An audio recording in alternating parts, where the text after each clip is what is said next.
I feel like Brian never thought that he was going to be enough.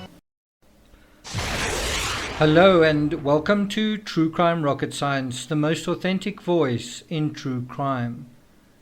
Brian Laundrie died of a self-inflicted gunshot wound, an anthropologist has determined, according to ABC7 in New York.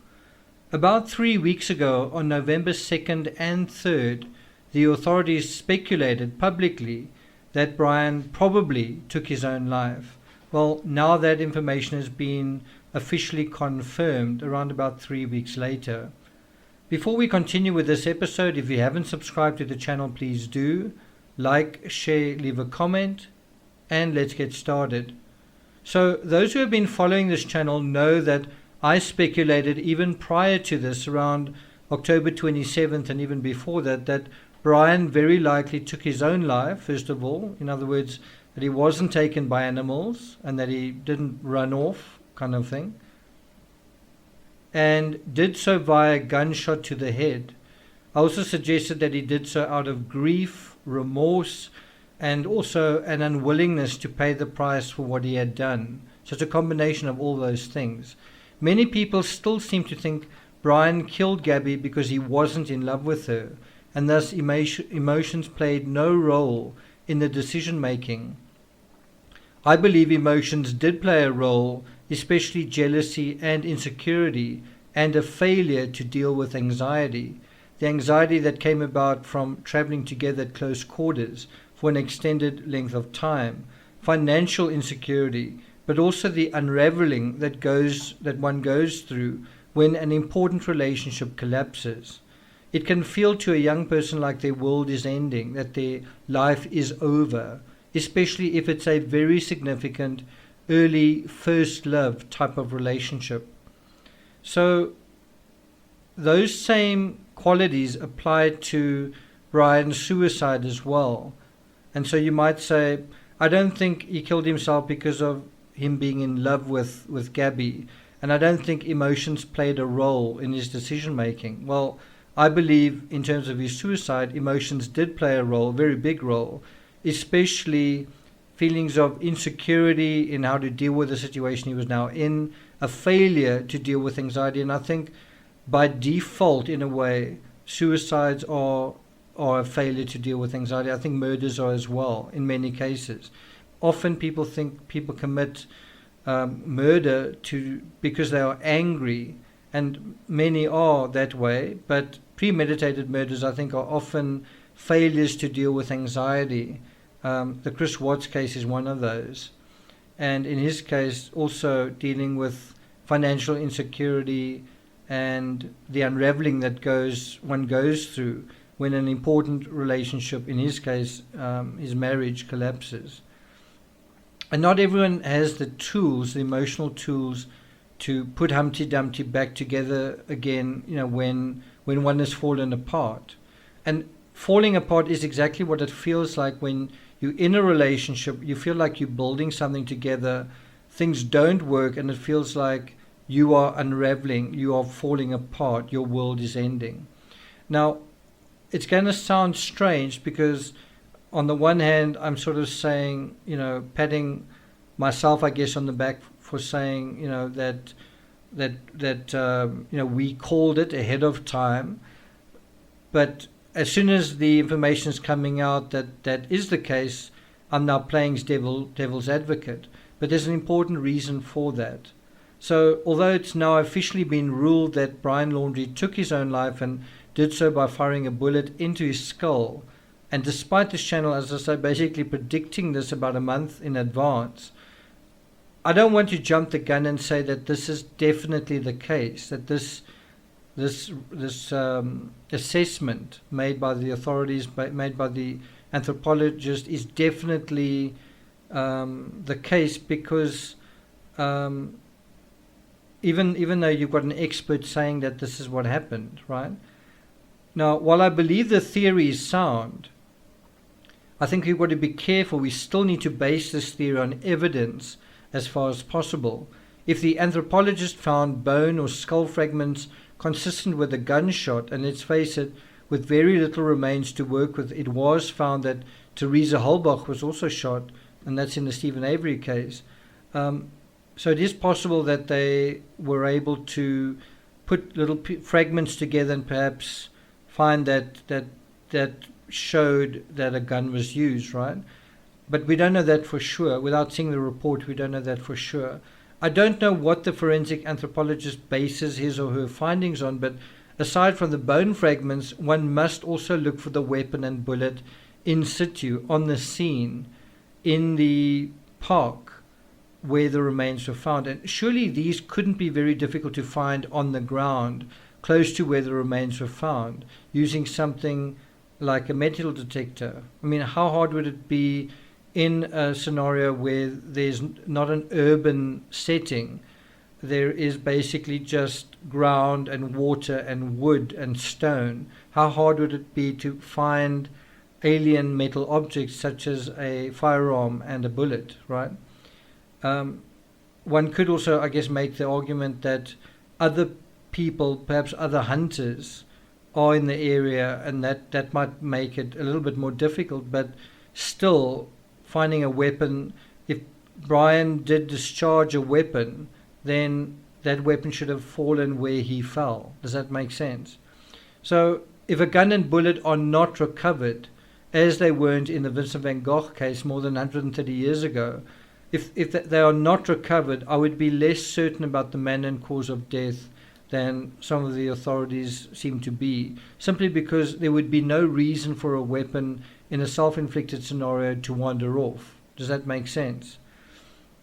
Now, on a final note, when I heard the confirmation that Brian Laundrie had taken his life, it made me revisit the footage of the Moab incident. Suddenly you look at his face from a different perspective, with the benefit of hindsight, with the benefit of knowledge about Brian that Brian himself didn't know at that moment. Although suicide isn't necessarily rational, it's not necessarily irrational either. What I would say is that it's nearly always emotional.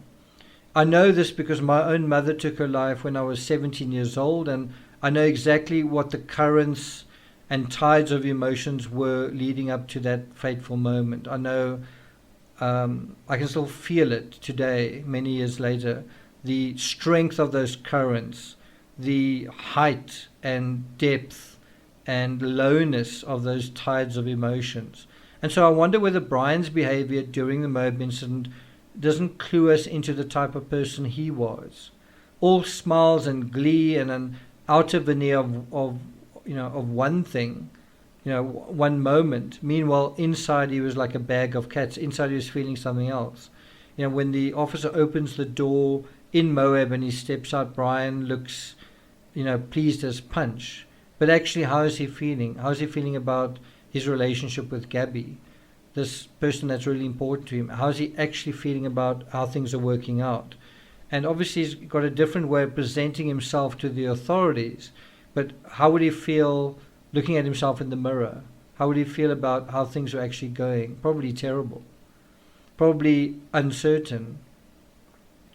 A chameleon is one way I'd describe Brian, and a chameleon is someone who can't settle on a particular identity, certainly not for very long, because they don't have the confidence to be in their own skins and just be themselves. And this is not a dig at Brian. It is often true of a lot of young people.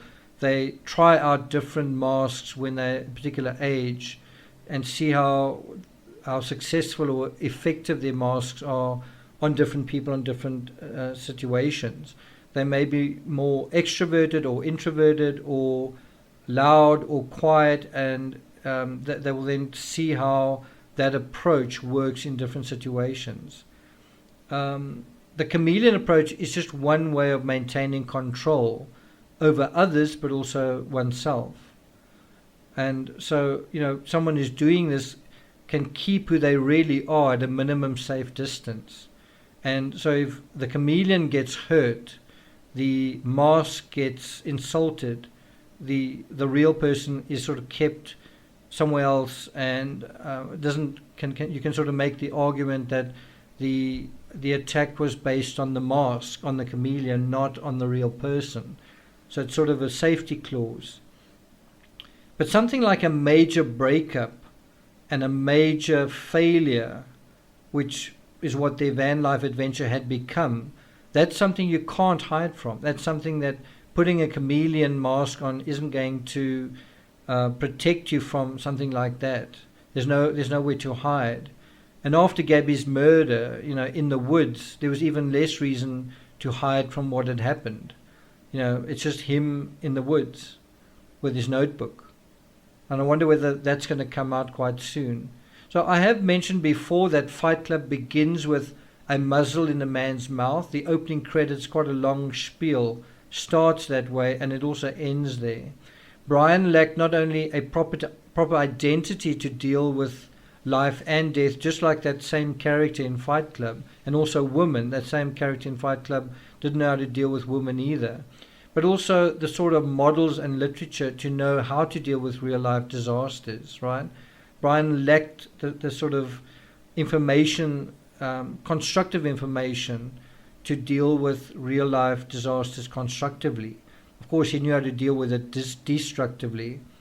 Life can go on after the end of the world. Some people may have thought, with things that are happening right now in the world, that this is the end, but life is continuing. And it is possible to live an authentic life and be happy even when circumstances aren't great. You can make the most of what is out there. You can, instead of being depressed, you can find some way not just to survive, but to some sort of level of happiness, even thriving. And it may not be easy for a young person, but that is the challenge. And so it is this authenticity that Brian was out of touch with and out of practice with, which is why when his world ended symbolically, bear in mind that's exactly what happened, his world ended symbolically. He saw no other alternative than to end it actually. And a lot of this plays out with other people as well, with us as well. There's a symbolic end to our lives. We are fired from a job, a relationship ends, our finances go belly up, or something doesn't work out. And so our world seems to end, but of course it hasn't ended. It's just ended symbolically in our hearts, in our minds. And the way out of that is to find your authentic self and to remember that you can make up other symbols, you can make up a new identity, you can start a new life. But if you don't do that, if you don't have any practice doing that, then you may see no other alternative. You may feel that the life that you're in is the only life that you can have. And that you've got to go down with the ship, right? The ship that you've kind of invented for yourself, which is really a ship of character. But you can create a new character. It's like writing a new story. And so when he couldn't live with himself afterwards, he literally found he couldn't live with his self, 2 words. Someone might say, I can't live with myself. And it's literally the self that you've created that you can't live with. Well, create a new self.